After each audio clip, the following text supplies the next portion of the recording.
हमने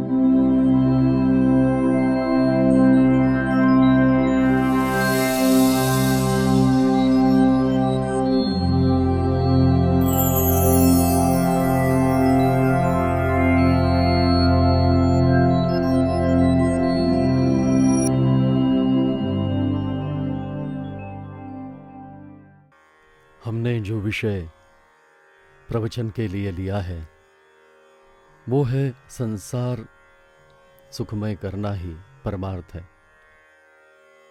संसार को सुखमय करना पड़ता है, वो होता नहीं। ये मैं हर एक प्रवचन में कहता आया हूं और इसलिए ये विषय सभी की दृष्टि में महत्वपूर्ण होने के कारण इस विषय को हम विस्तार पूर्वक देख रहे हैं। मैंने कहा पिछले प्रवचन में कि जीवन संगीत के जैसे 7 स्वर हैं और उन्हें अच्छी तरह से इस्तेमाल करने से ही हमें सुरीला और मधुर संगीत सुनाई देता है। उसी प्रकार हमारा ये जो जीवन संगीत है, उस जीवन संगीत के भी 7 स्वर हैं और इन 7 स्वरों में पहला स्वर है विश्व। उस विषय में हमने अब तक बहुत कुछ जाना है। उसके बाद अगला स्वर है परिवार। परिवार ये भी एक महत्वपूर्ण स्वर है।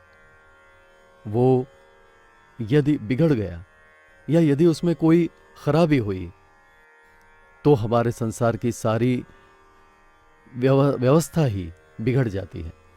और इसलिए अपनी पत्नी, अपने बच्चे, अपने माता पिता, यानी हमारा जो छोटा परिवार है, उस छोटे परिवार में हमारे जीवन में हर एक जैसे संगीत जीवन के जो 7 घटक हैं वैसे ही परिवार के भी घटक होते हैं। यानी हमारे माता पिता घटक हैं, पति पत्नी घटक हैं, बच्चे घटक हैं। ये हमारे संसार के घटक हैं। बहू, दामाद, ये सभी हमारे संसार के घटक हैं। नाती पोते। तो कहने की बात यह है कि हमारे संसार परिवार के ये जो घटक हैं उनमें से हर एक घटक का महत्व बहुत है। जैसे संगीत जीवन में, जीवन संगीत में जैसे 7 स्वर मैंने जो पहले कहा उनके अनुसार 7 घटक महत्वपूर्ण है, उसी प्रकार हमारे बारे में जब हम परिवार की बात करते हैं, उस परिवार में जो घटक होते हैं वो हर घटक महत्वपूर्ण होता है। और इसलिए माँ हो या पिता, उसके बाद पति और पत्नी, बेटे और बेटियां, पोते पोतियां, हमारे परिवार के ये जो घटक हैं उनमें से हर एक घटक का महत्व बहुत है। इसमें से कहीं भी, और हमें यह नहीं समझना चाहिए कि ये निम्न स्तर का तथा ये उच्च स्तर का, या ये कम महत्वपूर्ण और वो अधिक महत्वपूर्ण, ऐसा नहीं। सभी घटक महत्वपूर्ण है। इनमें से कोई भी घटक यदि बिगड़ जाए तो परिवार बिगड़ जाता है। मेरे कहने का मतलब यह है कि परिवार में भी, अब एक उदाहरण देता हूं आपको, कि परिवार में जैसे एक षटकोणीय परिवार है, 6 लोगों का परिवार है। इस परिवार में कोई भी बीमार हुआ तो संपूर्ण परिवार का स्वास्थ्य बिगड़ जाता है। यह आप सभी का अनुभव है। इन 6 में से कोई भी एक, पोता भी अगर बीमार हुआ तो सारे परिवार का स्वास्थ्य बिगड़ जाता है। पत्नी बीमार हुई तो भी परिवार का स्वास्थ्य बिगड़ जाता है। पति बीमार हुआ तो भी परिवार का स्वास्थ्य बिगड़ जाता है। और इस प्रकार हमारे संसार परिवार में सभी सदस्य जो हैं, वे सभी सदस्य इस परिवार के महत्वपूर्ण घटक हैं। और ये सभी महत्वपूर्ण घटक सुखी हो, इसके प्रति हर एक ने सजग रहना चाहिए। हम क्या कहते हैं, बुजुर्ग सदस्य ने सजग रहना चाहिए, ऐसा नहीं है। ऐसे सजग रहना है, ये घर के सभी लोगों के लिए आवश्यक है। आप माता पिता, पति पत्नी, बच्चे पोते, इन सभी पर यह जिम्मेदारी होती है और है कि सभी को एक दूसरे का ख्याल रखना चाहिए, सभी को एक दूसरे को संभालना चाहिए, सभी ने एक दूसरे को समझना चाहिए, सभी ने एक दूसरे को प्रेम देना चाहिए, सभी ने एक दूसरे को सुखी करने का प्रयास करना चाहिए। और ऐसा जब हम करते हैं तब घर में स्वर्ग निर्मित होता है। स्वर्ग में जाने के लिए मरना जरूरी नहीं है। मृत्यु के बाद स्वर्ग मिलेगा, यह सब झूठ है। मृत्यु के बाद मनुष्य स्वर्ग में जाता है, यह सब झूठ है। समझे? मृत्यु के बाद मनुष्य कहाँ जाता है यह आज तक किसी की समझ में नहीं आया। और वहां जाने के बाद, यानी वो जहां भी जाता है, फिर वो स्वर्ग हो या नरक हो या कुछ भी, वहां से उसने आज तक किसी को भी अब तक फोन नहीं किया है कि मैं इस स्थान पर हूं, सुखी हूं या दुखी हूं। ऐसा भी नहीं कहा है। एक बार मनुष्य चला गया तो चला गया, फिर हमें उसका कुछ भी पता नहीं चलता। ये पहले ध्यान में रखना चाहिए। स्वर्ग वगैरह ये जो कल्पनाएं हैं, ये कल्पनाएं कुछ स्वार्थी लोगों ने उत्पन्न की हैं मनुष्य को लुभाने के लिए। लेकिन वास्तव में स्वर्ग या नर्क जैसा कुछ भी नहीं होता। जो स्वर्ग है वो यहीं पर है और नर्क भी यहीं पर है। यह हमें समझ लेना चाहिए। इसलिए स्वर्ग में जाने की बात करने की बजाय यदि स्वर्ग ही हमने यहीं पर निर्मित किया तो क्या बुरा होगा।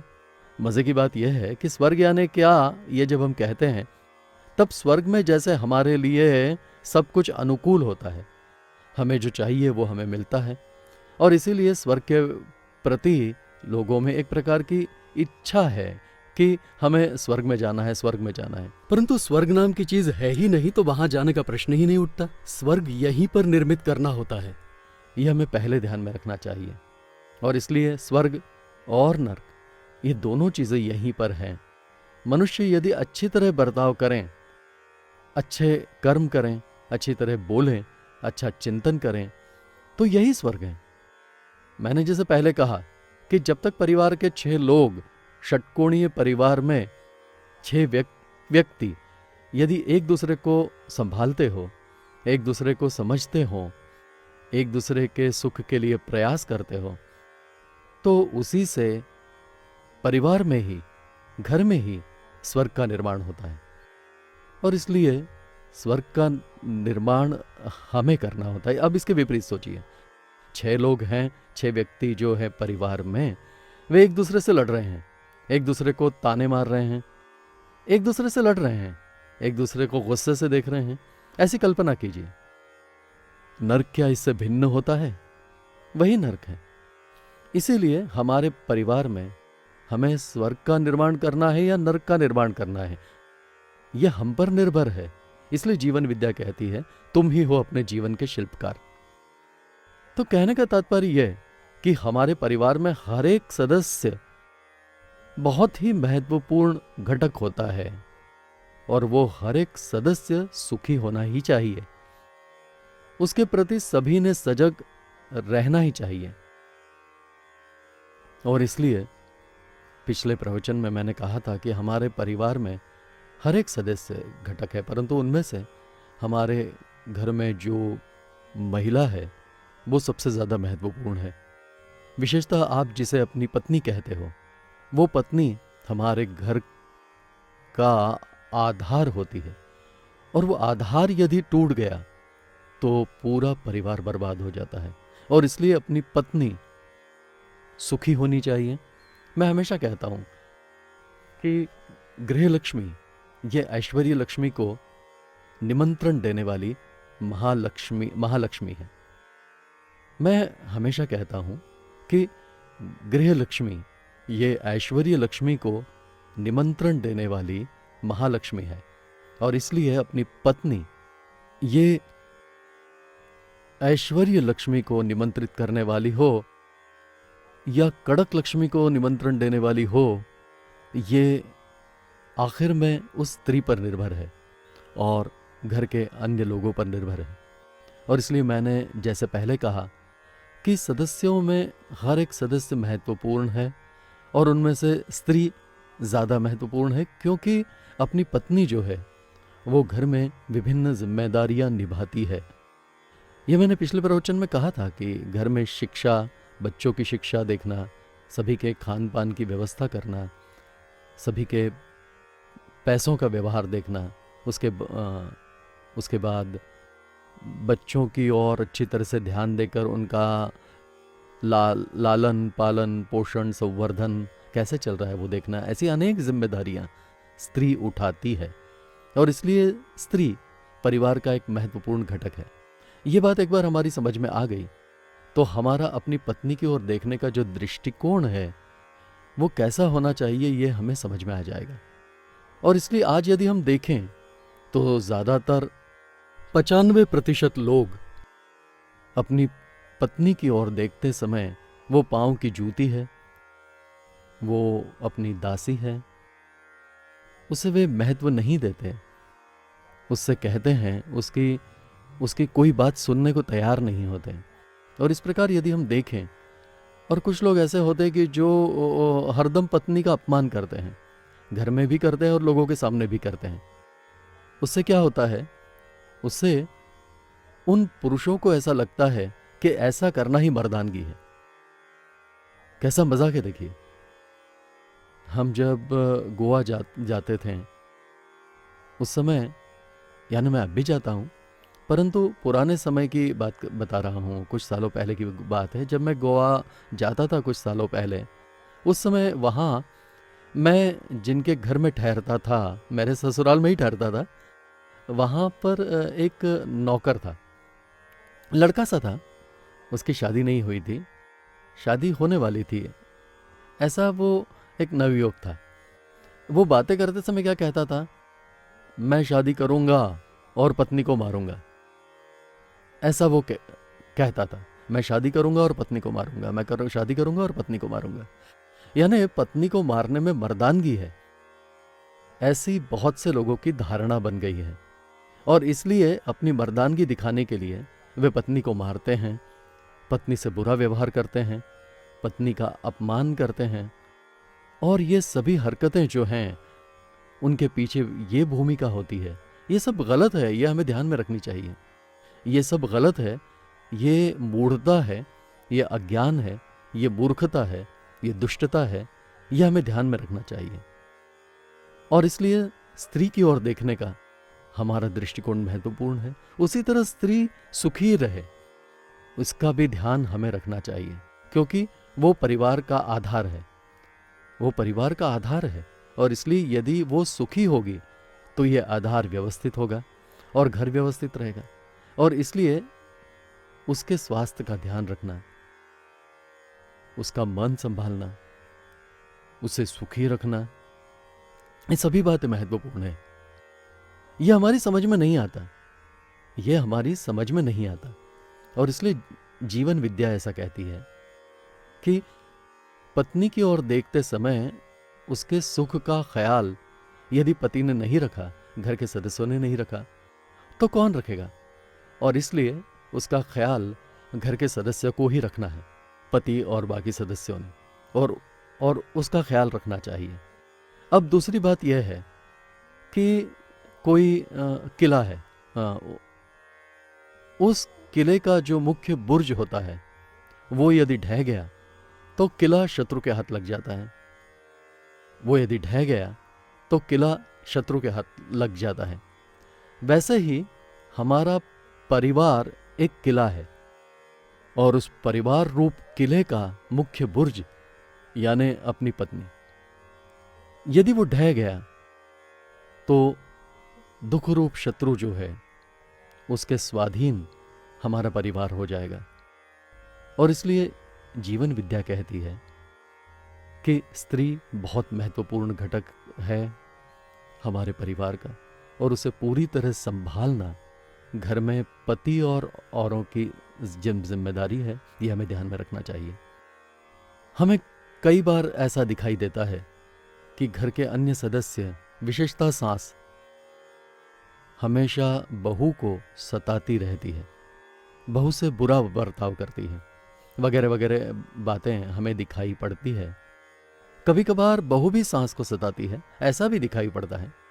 बहू सास को सताए या सास बहू को सताए, ये प्रश्न नहीं है, बल्कि कोई किसी को न सताते हुए एक दूसरे के लिए सुख निर्मित करने का प्रयास करने की बात को अधिक महत्व जीवन विद्या देती है।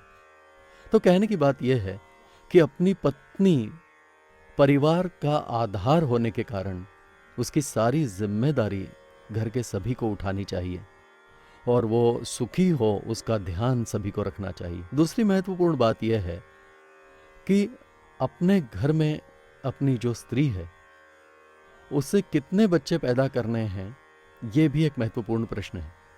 क्योंकि एक बच्चा होना, उसका लालन पालन, पोषण, शिक्षा, संवर्धन, ये सभी चीजें करना, ये बात कितनी जिम्मेदारी भरी है। और बच्चा होते समय गर्भधारणा से लेकर प्रसूति तक उस महिला को जो पीड़ा और दुख सहन करने पड़ते हैं उसकी सीमा नहीं। या तो ये कहें कि वो पुनर्जन्म होता है।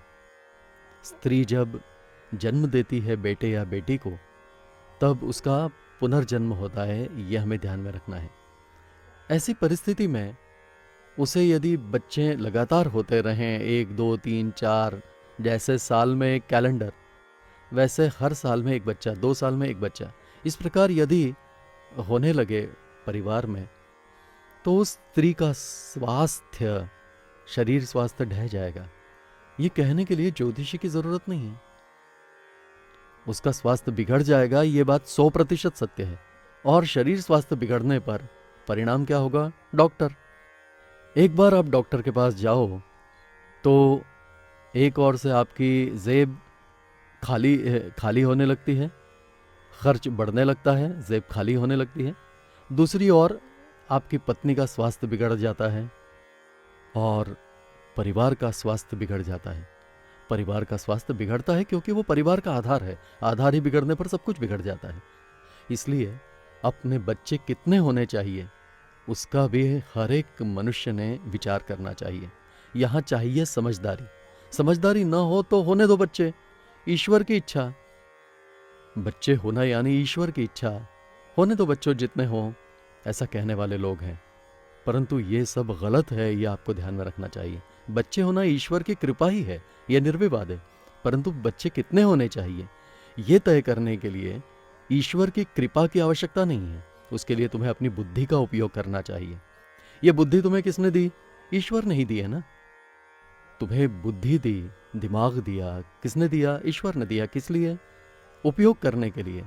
यदि आपने बुद्धि का उपयोग नहीं किया, दिमाग का उपयोग नहीं किया, तो ईश्वर कहेगा तुम्हारा नसीब। मैंने तुम्हें जो दिया है उसका यदि तुमने उपयोग नहीं किया तो तुम्हारा नसीब। और इसलिए हमें बच्चे होना ईश्वर की कृपा है, ये मान्य है। परंतु कितने बच्चे होने चाहिए ये ईश्वर को तय नहीं करना है, ये हमें तय करना है। और इसलिए जीवन विद्या कहती है कि अब परिस्थिति ऐसी हो गई है कि पॉपुलेशन प्रॉब्लम यानी जनसंख्या, इसका जो यक्ष प्रश्न विश्व में उत्पन्न हुआ है और हमारे राष्ट्र में तो भारी मात्रा में उत्पन्न हुआ है। और जनसंख्या यदि ऐसे ही बढ़ती रही तो क्या होगा ये कह पाना मुश्किल है। ऐसी परिस्थिति है। और इसलिए मैं जब कॉलेज में था, मैं जब FY में था, FY यानी फर्स्ट ईयर आर्ट्स, मैं जब रुइया कॉलेज में था, उस समय हमें पढ़ाई के लिए उस समय इकोनॉमिक्स का विषय पढ़ाई के लिए था। उस समय एक सिद्धांत हमें सिखाया गया था, Malthus theory of population. Malthus theory of population. उस समय एक माल्थस नाम के फिलोसोफर ने ऐसा एक सिद्धांत बताया था कि आज जनसंख्या, मैं उस समय की बात कर रहा हूँ, उस समय माल्थस ने कहा कि जनसंख्या बहुत बढ़ गई है, ये ऐसे ही बढ़ती रही तो महाकठिन परिस्थिति पैदा होगी। ये इशारा माल्थस ने कितने वर्षों पहले दिया था, ये ध्यान में लीजिए। मैं उस समय FY में था, यानी आप कल्पना कीजिए उस समय के बाद अब कितने साल हुए। मैं 1941 में FY में था और आज 2002 में हैं। इतने साल उसमें हो गए।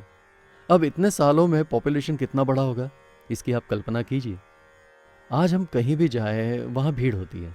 स्मशान में गए तो भी भीड़, कहीं भी गए तो भीड़। ऐसी आज परिस्थिति है, जहाँ जाओ वहाँ भीड़, जहाँ जाओ वहाँ भीड़। ट्रेन में तो पूछो ही मत।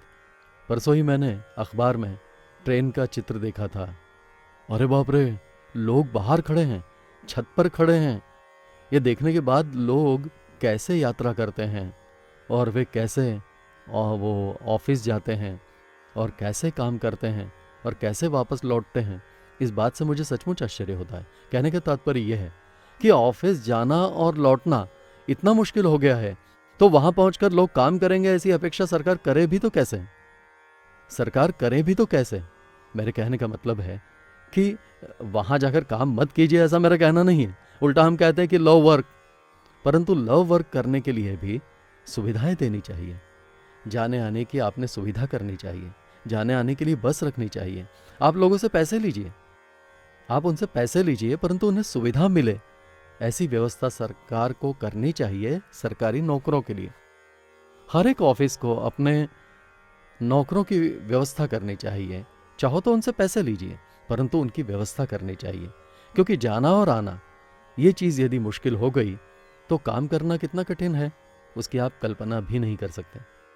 तो कहने की बात यह कि आपको यदि ऐसा लगता हो कि लव वर्क हर किसी ने बढ़िया काम करना चाहिए, ऐसा यदि लगता हो तो उसके लिए लोगों को सुविधाएं उपलब्ध करानी चाहिए, सुविधाएं उपलब्ध करानी चाहिए।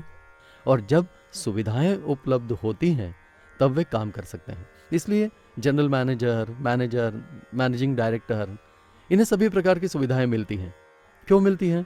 वे अच्छी तरह अपना दिमाग चलाएं, वे अपनी होशियारी दिखाएं, अपनी बुद्धि का अच्छी तरह से उपयोग करें, उसके लिए उन्हें सुविधाएं दी जाती हैं। उन्हें जितनी सुविधाएं दी जाती है उतनी नहीं, पर कम से कम आने जाने की इतनी सुविधा तो सबको मिलनी आवश्यक है। और इसलिए मेरे कहने का तात्पर्य यह है कि ये सब क्यों होता है, उसका पहला कारण है पॉपुलेशन प्रॉब्लम। आज जनसंख्या मुंबई में इतनी बढ़ गई है जनसंख्या कि आज ट्रेन भी क्या करें, रेलवे भी क्या करें। रेलवे की भी अपनी एक कैपेसिटी है, उस कैपेसिटी से आगे रेलवे भी नहीं जा सकती। और इसलिए ये सारा प्रकार जो है उस पर सभी को बैठकर विचार करना चाहिए। किसी तरह सरकार चलाना, यानी जिसे चलती का नाम गाड़ी कहते हैं, वैसा नहीं होना चाहिए। सरकार व्यवस्थित रूप से चलनी चाहिए। और इसलिए मैं हमेशा कहता हूं कि राजनीति यानी एक दूसरे की टांग खिंचाई करना नहीं। राजनीति का अर्थ राज्य सुचारू रूप से चलाने के लिए जो किया जाता है उसे राजनीति कहते हैं। और इसलिए सभी दलों को ऐसी राजनीति करनी चाहिए जिससे लोग सुखी हो, लोगों का भला हो, लोगों का कल्याण हो। परंतु ये करना है या नहीं करना है, ये आखिर तुम पर निर्भर है। इसलिए तुम ही हो अपने जीवन के शिल्पकार। ओम शांति शांति शांति। ओम शांति शांति शांति। ओम शांति शांति शांति।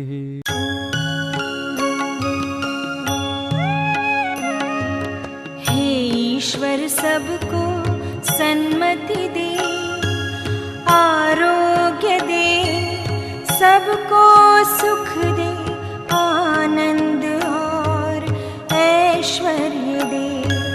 सबका भला कर, कल्याण कर, रक्षण कर, और तेरा मीठा नाम मुख में निरंतर रहने दे।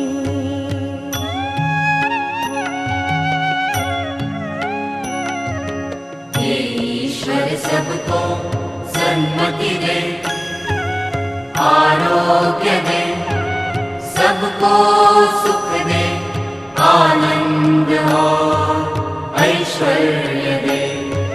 सबका भला कर, कल्याण कर, रक्षण कर,